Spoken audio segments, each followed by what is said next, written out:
देश पे इस वक्त मुसीबत आई हुई है ना, कोई भी परेशानी आई हुई है उनपे, तो वो उन्होंने तो नहीं लाई जो वहाँ पे हिंदू हैं बेचारे। उन्होंने तो नहीं लाई। उनपे जुल्म करके क्या आपकी परेशानी हल तो नहीं हो जानी ना, तो लिहाजा इस तरह के काम ना करें तो बेहतर है, क्योंकि इंडिया कोई एक्शन लेगा तो बांग्लादेश के पास तो हुकूमत भी अपनी इस वक्त नहीं है और ना इतने वसाइल हैं कि इंडिया का मुकाबला कर पाएंगे। मेरी जो शिकायत भारत के पॉलिटिशियंस है वो ये है कि जब भी ये लोग बात करते हैं बांग्लादेश में ये हो रहा है, ये हो रहा है, बांग्लादेश में ये जुल्म हो रहा है, ये हो रहा है, ये हर समय कहते हैं अगेंस्ट माइनॉरिटीज।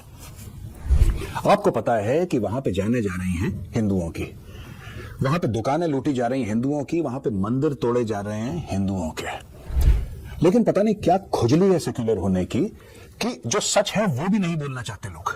क्यों नहीं बोलना चाहते? और मैं सारी पॉलिटिकल पार्टी से कहना चाहता हूं, I am not speaking about one political party, I am speaking to all of you. If Hindus are being killed, are being massacred in Bangladesh, से सो, खुल के बोलो यार कि हिंदुओं के खिलाफ हो रहा है। मंदिर जो उन्होंने बनाए हैं वहाँ पे, अच्छा। ठीक है जी, क्यों भाई?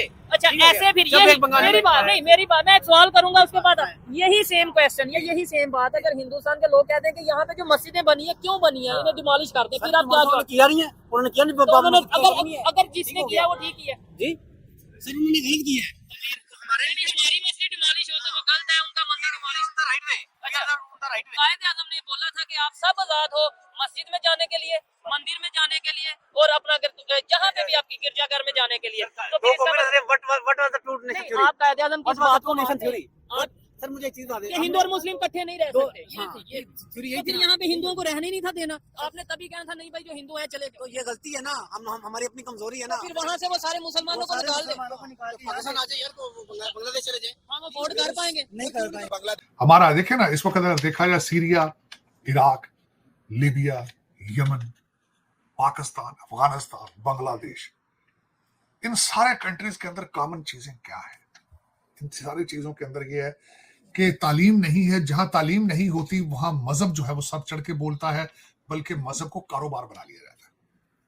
और दूसरा तालीम नहीं है, और मुझे लगता है जानबूझ के इन लोगों को तालीम से दूर रखा जाता है ताकि ये तरक्की ना कर पाए, ये सोच ना पाए कि रूलिंग एलीट ने 150 बिलियन जिस तरह पाकिस्तान का भार है छुपा के कहां रखा हुआ है। हेलो दोस्तों, जैसा कि आपने हाईलाइट में देखा, बांग्लादेश ने पाकिस्तान के नागरिकों के लिए वीजे पर लगे प्रतिबंध को छूट दे दी है। खासतौर पर सिक्योरिटी क्लियरेंस के इस छूट में बांग्लादेश से पाकिस्तान खुफिया एजेंट की आवाज ही और ज्यादा बढ़ जाएगी। यानी ऐसा ही रक्षा एक्सपर्ट का मानना है कि इसकी वजह से बांग्लादेश में एक समय बाद पाकिस्तान में मुट्ठी में आ जाएगी, जो कि भारत के लिए खतरनाक साबित होगा। इससे भारत की सुरक्षा की खतरा रहेगी। रक्षा expert retired colonel Ajay Raina कहते हैं कि ये बात पुख्ता हो चुकी है कि बांग्लादेश की सत्ता में बदलाव अमेरिका डीप स्टेट ने पाकिस्तान आईएसआई के जरिए कराई गई है। बांग्लादेश में पिछले पीएम सरकार ने जो आतंकी जेल में बंद थे, अब वो आजाद, सिर्फ आजाद नहीं बल्कि सरकार चलाने वाली मशीनरी का हिस्सा भी है।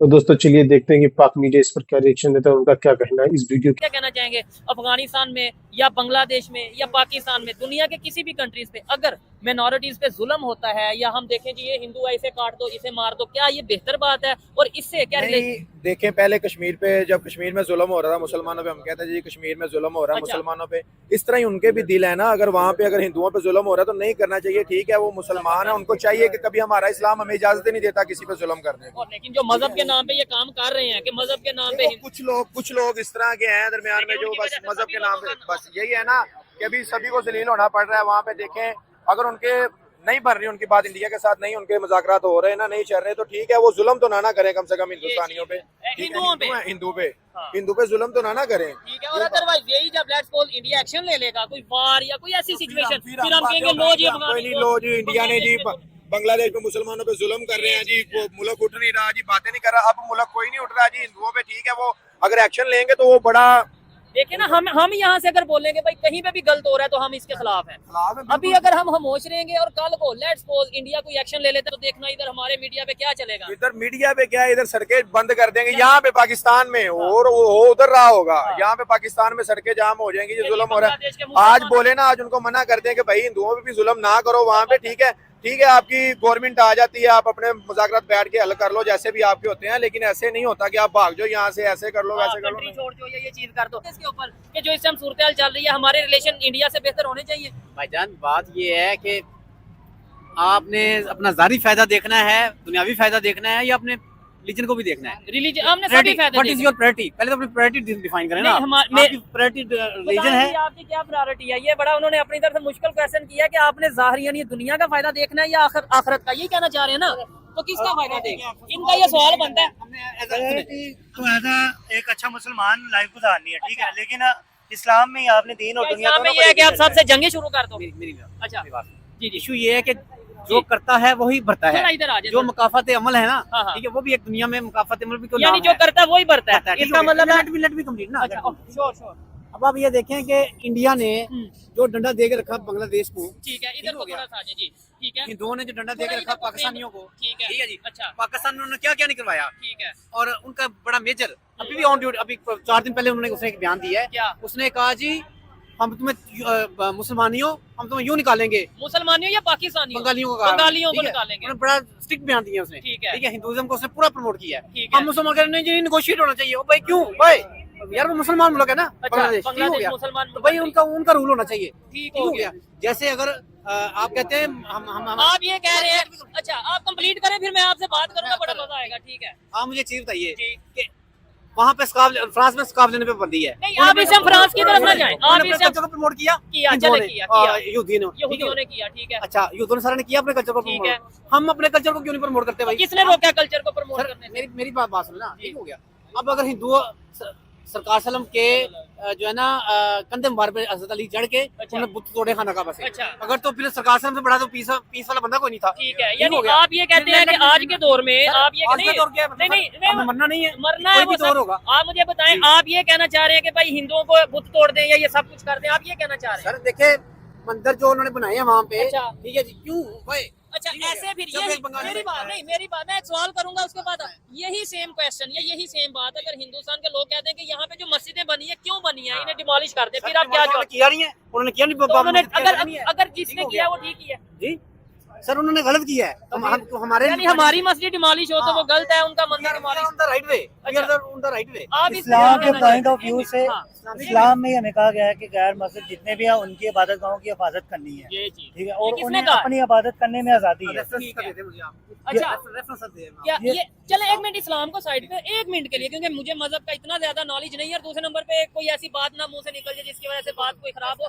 पाकिस्तान के कानून की बात करते हैं, नो डाउट हम उस पर इम्प्लीमेंट कर रहे हैं नहीं कर रहे, लेकिन पाकिस्तान के कानून के मुताबिक और कायदे आजम ने बोला था कि आप सब आजाद हो मस्जिद में जाने के लिए, मंदिर में जाने के लिए, और अपना जहाँ पे भी आपकी गिरजाघर में जाने के लिए। तो फिर इसका मतलब- नहीं, आप कायदे आजम की इस बात को मानते हैं? आप सर मुझे एक चीज बता कि हिंदू और मुस्लिम इकट्ठे नहीं रह सकते, ये थी ये थ्योरी तो फिर यहाँ पे हिंदुओं को रहने नहीं था देना, आपने तभी कहना था नहीं भाई जो हिंदू है चले तो जाओ, ये गलती है ना, हम हमारी अपनी कमजोरी है ना। तो फिर वहाँ से वो सारे मुसलमानों को सारे निकाल दे, मुसलमानों को निकाल के यहाँ पाकिस्तान से आ जाए यार, को बांग्लादेश चले जाए। हम अफोर्ड कर पाएंगे? नहीं कर पाएंगे। कायदे आजम ने बोला था कि आप सब आजाद हो मस्जिद में जाने के लिए, मंदिर में जाने के लिए, और अपना जहाँ पे भी आपकी गिरजाघर में जाने के लिए। तो फिर इसका मतलब- नहीं, आप कायदे आजम की इस बात को मानते हैं? आप सर मुझे एक चीज बता कि हिंदू और मुस्लिम इकट्ठे नहीं रह सकते, ये थी ये थ्योरी तो फिर यहाँ पे हिंदुओं को रहने नहीं था देना, आपने तभी कहना था नहीं भाई जो हिंदू है चले जाओ, तो ये गलती है ना, हम हमारी अपनी कमजोरी है ना। तो फिर वहाँ से वो सारे मुसलमानों को सारे निकाल दे, मुसलमानों को निकाल के यहाँ पाकिस्तान से आ जाए यार, को बांग्लादेश चले जाए। हम अफोर्ड कर पाएंगे? नहीं कर पाएंगे। मेरी बात सुने,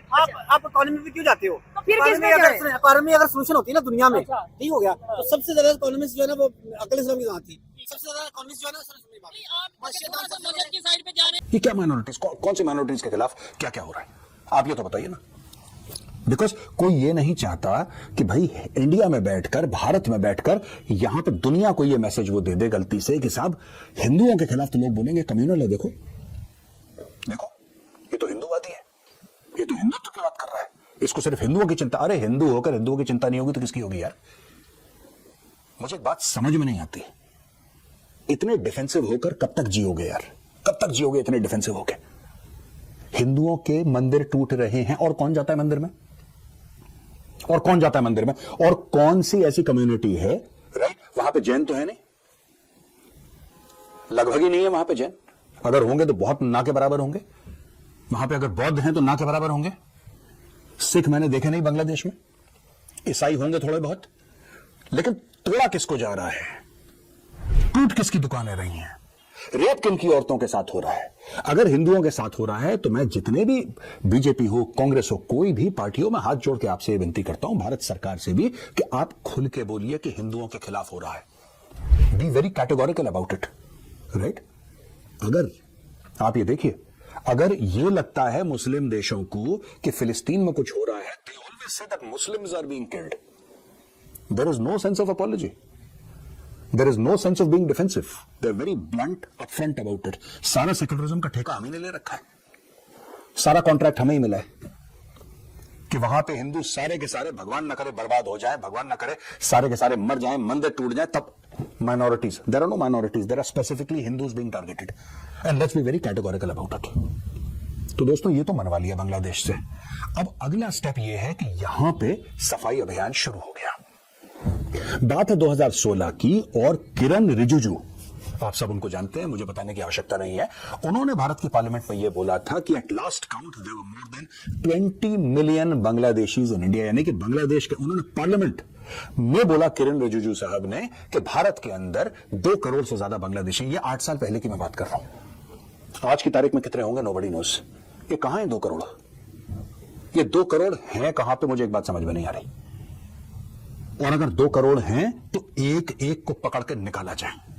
अब लोग कहते हैं साहब निकाल कैसे सकते हैं? क्या बांग्लादेश उनको एक्सेप्ट करेगा? ओ भाई, हमने इनको एक्सेप्ट करा था कि आ गए अंदर, और जिस रास्ते आए उसी रास्ते जाएंगे। बीएसएफ को बोला जाए कि बॉर्डर में जो गेट्स होते हैं, फेंस के बीच में गेट्स होते हैं, आप गेट खोलिए और उनको बोलो जाओ वापस, गेट आउट। खान साहब बेनिफिशियरी है सारी चीज का, उनका बच्चा उसमें नहीं है। 4000 जेलों में है, एक भी एमपीए एमएनए नहीं है। लोग जो जख्मी हैं उनमें एक भी एमएनए एमपीए और इनमें से कोई भी रूलिंग एलीट का हिस्सा नहीं। लेकिन लोग बेवकूफ बने पड़े, लोग बेवकूफ। अली अमीन गंडापुर साहब हैं, वो महमूद गजनवी बन चुके हैं। वो कहते हैं मैं इस्लामाबाद पे 17 हमले करूंगा, 17। अब जब से पाकिस्तान के अंदरूनी हालात चले, आपने जिक्र किया तो वो भी थोड़ा सा उसको टच करें कि जब से वो आईएसआई हेड जो है फैज हमीद साहब, उनके ऊपर फर्द जुर्म आयद की गई है, अब दूसरा खतरा, अब खान साहब को लग रहा है कि दूसरी बारी मेरी है। आज उन्होंने सिविल नाफरमानी का ऐलान कर,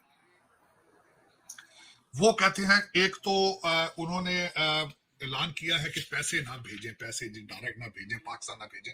हालांकि सबसे ज्यादा पैसे सऊदी अरेबिया और गल्फ स्टेटों से आते हैं, और लोग पाकिस्तान को नहीं भेजते, अपने माँ बाप को भेजते हैं। बिल्कुल ऐसा है। लेकिन खान साहब है कि उनको समझ ही नहीं आ रही बिल्कुल कि हम ये, सर उन्होंने ये भी कहा कि ऐसा लग रहा है जेल के बाहर सब लोग खुश खुर्रम रह रहे हैं। ये भी बिल्कुल, क्यों नहीं रहेंगे भाई? देखिए, आपका प्रॉब्लम है, आप पावर पॉलिटिक्स में फिर रहे हैं, लोगों के बच्चों के ऊपर सियासत कर रहे हैं। आप अपने बच्चे को बुलाए ना, अपने बच्चे को बुला के कहें जिहाद करो आके, यहाँ पे हम सारे मिलकर जिहाद करेंगे। लोगों के बच्चों को कहते हो जिहाद करो। अपना कासिम है, उसके लिए आपने कहा था कि पाकिस्तान के हालात बड़े खतरनाक है, ये खुद वर्डिंग है उनकी। तो दूसरे के बच्चे जो है उनके लिए खतरनाक नहीं, आपके बच्चों के लिए खतरनाक है। पिंकी पीरनी बीबी जो है, उसका बच्चा है, 5 बच्चों की मां है, एक बच्चा नहीं उनमें। और जिस तरह कहते हैं ना, मक्खन से बाल निकाला जाए, इस तरह भाग के पेशावर पहुंच गए। लोगों के बच्चे नौजवान से नहीं, लोग खान हो रहे हैं। दोस्तों, जैसा कि आपने वीडियो में देखा, कर्नल रैना कहते हैं कि ये कोई हैरानी वाली बात नहीं होगी। जब कुछ समय बाद बांग्लादेश के पूर्व पाकिस्तानी बन जाएंगे जैसे पहले थे, फिर दोनों मिलकर भारत के खिलाफ साजिश रचेंगे, नुकसान पहुंचाएंगे, आतंकी हमले, ड्रग्स स्मगलिंग और घुसपैठी जैसे कारनामे ज्यादा तेज हो जाएंगे। इंडिया टुडे ने अपने पहले ही ने लिखा था कि पाकिस्तानी समर्थित कट्टरपंथी संगठन सजग सेलहट आ चुके हैं, स्थापित हो चुके हैं। खासतौर पर अफगाना इलाके यहाँ पर भारत के उत्तरी पूर्व राज्य यानी नॉर्थ ईस्ट इंडिया के राज्य घुसपैठ में प्लानिंग कर रहे हैं। असम मेघालय सीमा के बेहद संवेदनशील ब्राह्मणी जिले से लगता है, ये गंगा सागर के पास है। यह भारत की सिक्योरिटी टाइट कर दी गई है, लेकिन यहाँ पर सीमा गतिविधियां बढ़ी हुई दिखी। इंटेलिजेंस के रिपोर्ट के माना जाए तो इस इलाके में कट्टरपंथियों का जमावड़ा तेज हो गया है। बांग्लादेशी की एडमिनिस्ट्रेटिव मशीनरी काफी ज्यादा बदलाव है, जो हिंदू अवामी के लोग तरफ झुकाव रखने वाले ब्यूरोक्रेट्स इस्तीफा देने के लिए मजबूर किए जा रहे हैं। जमात जुड़े अधिकारियों को कहा जा रहा है कि बांग्लादेश के सरकारी ढांचे आए अब भयानक वैचारिक बदलाव भारत के लिए चिंता का विषय है। तो दोस्तों, वीडियो कैसा लगा अपनी राय कमेंट बॉक्स में जरूर दें। वीडियो पसंद है तो लाइक और सब्सक्राइब करना ना भूलें।